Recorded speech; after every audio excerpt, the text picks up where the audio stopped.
What up, y'all? Fort Worth Fabian Horror back again with a video. I'm doing a reaction to It, the true story behind the movie, man, from Nightmare Files.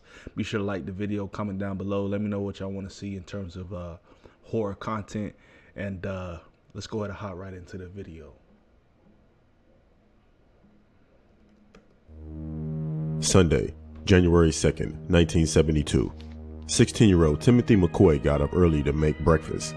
He had met John Wayne Gacy at the Chicago bus terminal the night before, and Gacy let him stay over while he made his way home to Iowa after spending Christmas in Michigan. McCoy got out eggs and bacon and set the table for two. Then he walked up the stairs to wake up Gacy, not realizing that he hadn't put down the knife that he was using. What happened next would set the scene for the rest of John Wayne Gacy's life. Not realizing that the boy had intended no harm, Gacy took the boy's life. He then buried him in his crawl space beneath his home. Whoa. And covered the grave with concrete. Killing McCoy reportedly gave Gacy a mind-numbing orgasm. So his first initial kill. So basically this story is saying John Wayne Gacy was never even meant to be a serial killer.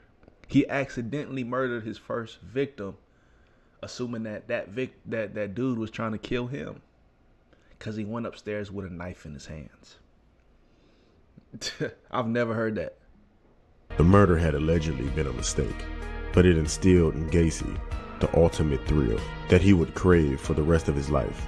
This just happens to be one of the inspirations behind the movie, It. And I didn't even know It came from John Wayne Gacy's story.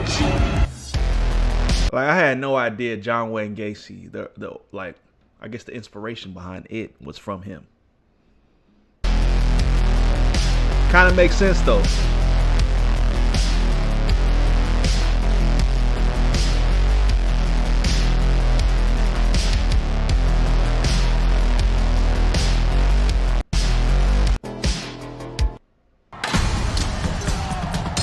Come on, man, let's get into the story.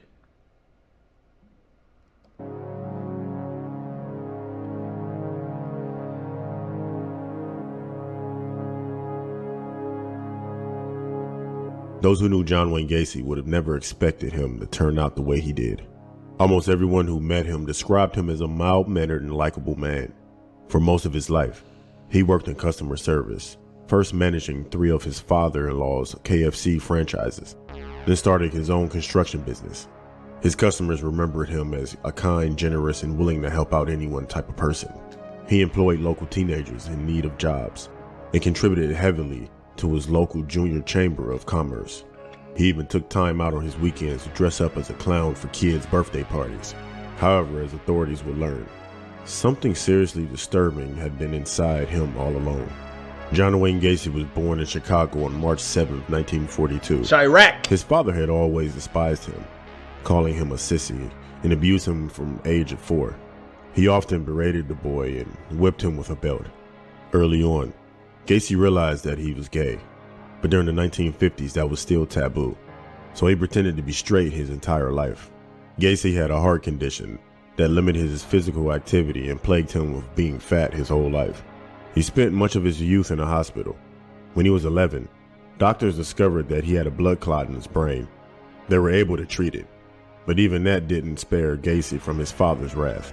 Eventually, Gacy had enough of the abuse, and he picked up and moved out west. While working as a mortuary assistant in Las Vegas, Gacy slept on a cot behind the embalming room. One night, after observing the morticians embalming dead bodies, he crawled into a coffin with one. He laid in the coffin for a time, embracing and caressing the body, and it was a teenage boy. Soon after, I want to say they have all these details about all his mishaps behind the scenes because I think there's a specific John Wayne Gacy interview that they held prior to his death, to where maybe he detailed a lot of his murders, but because one would wonder and think, how do they know this, especially early on in the stages, to where this is before he even started killing. Enrolled in college.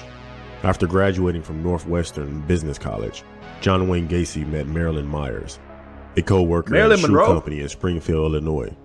The couple married in 1964, and Gacy took over the management of his father-in-law's Kentucky Fried Chicken franchises in Waterloo, Iowa, where they lived with his wife's parents. Eventually, He and Myers had 2 children in what was seemingly a perfect life. What? But in the meantime, Gacy tried to covertly satisfy his depravity. He joined the Waterloo Jaycees, a group of businessmen who participated in wife swapping, prostitution, and pornography, also drugs. He even opened up a club in his own basement targeted at teenagers, where they could drink and play pool without getting in trouble. He often would build up trust with his victims, so they wouldn't need to be on guard. He was their employer and their friend. He may have been someone who provided them with alcohol and drugs and maybe a place to sleep at night. Then Gacy began to force some of these young men, including those he employed at KFC, to perform acts with him. This would be his first downfall. It started in August 1967 when Gacy hired Donald Voorhees, the son of a fellow member of one of the clubs, to do some housework for him. Gacy lured him into his basement, plied him with alcohol, and forced him to perform certain acts. Voorhees kept quiet about the incident until March 1968, when he told his father and spurred a criminal investigation into Gacy that destroyed the illusion of a normal life he had crafted.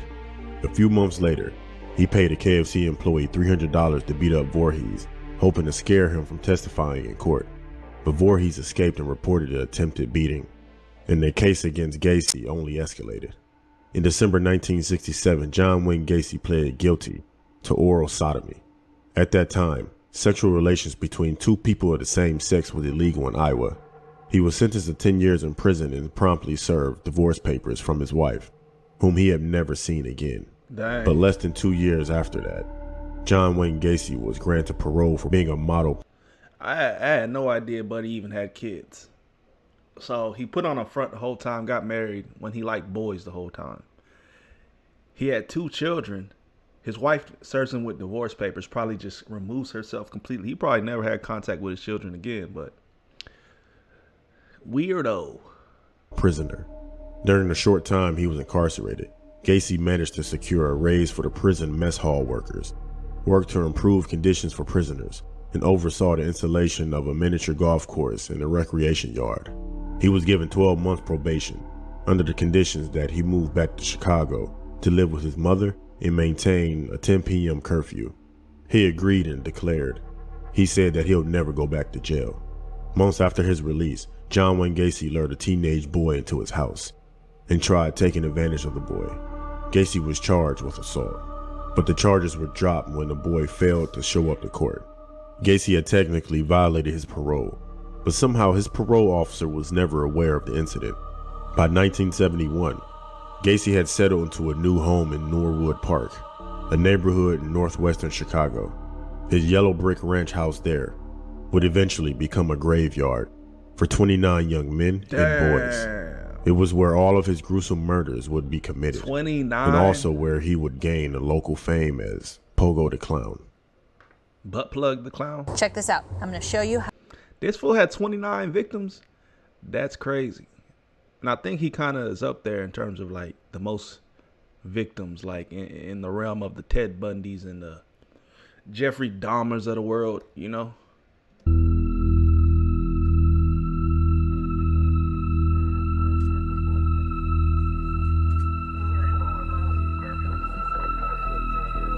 While in prison, John Wayne Gacy became something of an artist and repeatedly sketched the image of Pogo the Clown. After his release, he joined the local Jolly Joker Club, a clown club that would perform at birthday parties and hospitals. He taught himself how to apply clown makeup and turned himself into Pogo the Clown as he had imagined in his drawings. He performed as Pogo the Clown at all sorts of local parties, including Democratic Party functions and charitable events. Residents of Norwood Park also remember him showing up to his favorite bar, the Good Luck Lounge, dressed up as Pogo the Clown. He was a monster that was fooling everyone. He dressed as a clown and bounced kids on his knee all the time. He would knock at people's Santa doors Claus? and say, "Vote for my candidate." The hell? But Pogo the Clown didn't fool everybody. Huh?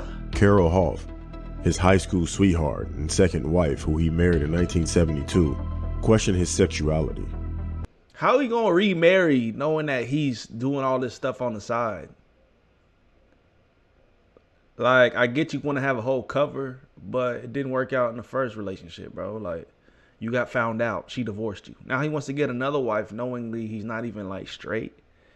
Like, who you trying to fool, bro? And if anything, it's just gonna put additional set of eyes on you. Like, I don't know. He's an idiot. When Gacy told her he was bisexual in 1975, Hoff divorced him and left him alone in their house. Damn. Though she denied knowledge of what was to come, Hoff later admitted to authorities that she had seen him bringing teenage boys into their garage before. Hell no. The same year Gacy married Hoff, he committed his first murder. She knew the that whole of Timothy time. McCoy. He stashed the body under his crawl space. Gacy reportedly managed to kill a second victim while still married to his wife in 1974. The victim is still unidentified, but Gacy claims to have strangled a young man and hid him in his closet. When the body began to leak, he moved it to his crawl space as well. But after his divorce, the killer clown had the freedom to bring more victims into his home, except for the final 4 victims, who he dumped into a river. And all of his victims were killed and stored under his house. Gacy's victims were all young men and boys. He preyed on teenagers, some who were drifters from out of town, and some who were local boys who worked for him. He lured some into his car by impersonating an officer, or to his house with an offer of a job, a place to party, or even money. Once he had his victims in his space, Gacy coaxed them with drugs or alcohol, or a sick magic trick, during which he'd handcuff them and dangle the key in front of their face. Then he would do horrible things to them and take their life. One of Gacy's favorite acts was to sit on his victim with all of his weight, which was a lot. He strangled and revived his victims, sometimes even partially drowning them in the bathtub. Gacy would then participate in search parties for some of these boys, as he was friendly with their parents and was considered an upstanding member of the community.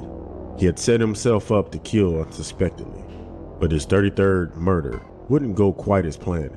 At about 9 p.m. on December 11, 1978, Elizabeth Peace drove to pick her son up, a high school sophomore and honor roll student named Robert, from his job at a pharmacy in town. Robert Peace went outside and told her to wait a few minutes. He wanted to talk to a customer about a summer contracting job that would pay him twice what he was currently making. That was the last time that Elizabeth saw her son. Before midnight, she went to the police station to file a missing persons report. Police figured out that the man who Robert Peace was going to talk to was John Wayne Gacy, whose company, PDM Contractors, had recently remodeled PDM? Peace's pharmacy. Sound like pedos. They called him into the Whoa. station for questioning, and Gacy obliged, after taking Peace's body and dumping it into the river. Within hours, authorities searched Gacy's home. They didn't find any bodies, but they did find evidence that Peace had been there, a receipt that belonged to a friend of his. It wasn't until December 22nd, 1978, almost exactly 10 years after his first sodomy conviction, that Gacy, the killer clown, confessed to murdering dozens of young men and boys. Investigators swarmed his house and uncovered 29 bodies in the crawl space. Many had decomposed beyond recognition, and dental experts were brought in to identify John Wayne Gacy's victims by their teeth. 3 years later, the killer clown used an insanity plea during his trial, hoping for a not guilty verdict. The jury didn't buy it. Gacy was sentenced to death and dropped the friendly facade he had maintained for all those years. He didn't seem to have any remorse for his victims. He would spend 14 years in prison awaiting his execution. The night before he was put to death, he returned to his roots and ordered a bucket of KFC. Why? As his last meal. According There to always seems to be some, like, a lot of attention drawn to John Wayne Gacy's last meal. Like, they always got to mention that he had KFC. Oh, you know what I'm saying? Like, the who reports, cares? the killer clown's last words before his execution was, "Kiss my ass."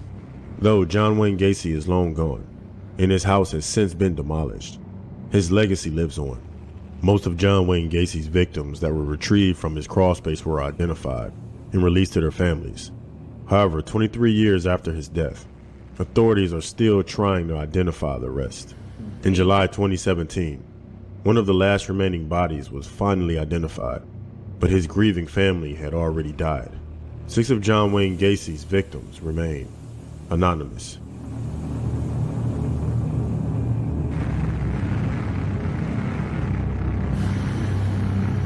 Who's a clown?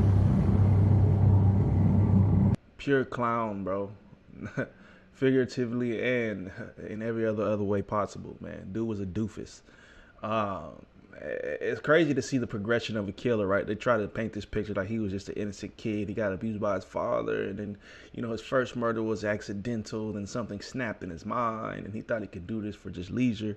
Fool was a clown, bro. And now the fact that it was inspired by this supposedly is kind of crazy. It's kind of wild. So let me know y'all's thoughts on this in the comment section below, man. Peace, love, prosperity to everybody out there, man. Subscribe to the channel. Let me know what y'all want to see.